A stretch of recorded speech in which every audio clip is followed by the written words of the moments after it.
문재인 대통령의 바쁜 외교 행보가 계속되고 있습니다. 관련 내용 취재기자 연결합니다. 박준범 기자. 네, 외교부에 나와 있습니다.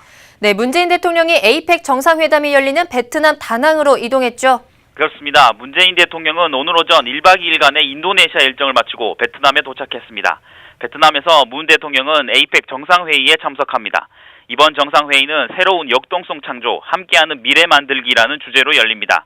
회의에는 문 대통령을 비롯해 도널드 트럼프 미국 대통령, 시진핑 중국 국가주석 등 21개 회원국 정상들이 참석합니다. 네, 이번 정상회의의 화두는 무엇이 될 것 같습니까? 우선 첫 참석인 트럼프 대통령이 미국 우선주의를 표방하고 있어 교역 자유화와 경제 통합 방안을 놓고 다른 회원국들과 대립각을 세울 것으로 보입니다. 트럼프 대통령은 또 미국의 무역 적자 해소를 위해 공정한 교역을 주장할 것으로 예상돼 회의 내내 파열음이 날 것으로 분석됩니다. 미국은 앞서 에이펙 사전 실무 협상에서 다자 무역 체제 지지를 거부했습니다.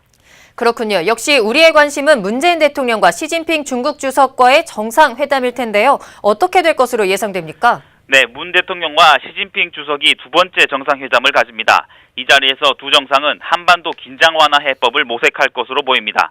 또 유엔 안전보장이사회의 대북제재 결의의행 의지를 확인하는 동시에 한반도 긴장 완화의 필요성을 국제사회에 호소할 계획입니다. 여기에 문 대통령의 연내 방중 일정과 시 주석의 평창 동계올림픽 개막식 참석도 추진될 것으로 전해집니다. 네, 그런데 박 기자, 한중 정상회의에서 사드 문제에 대한 언급은 없는 건가요?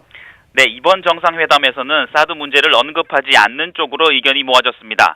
지난달 31일 우리 측이 중국 측에 건넨 이른바 3노 원칙 발표 이후 한중 관계가 대화 국면으로 접어들었다는 분석입니다. 때문에 사드 문제를 언급하는 것 자체가 자칫 어렵게 찾아온 대화 국면을 해칠 수도 있다는 우려가 나온 것으로 전해집니다.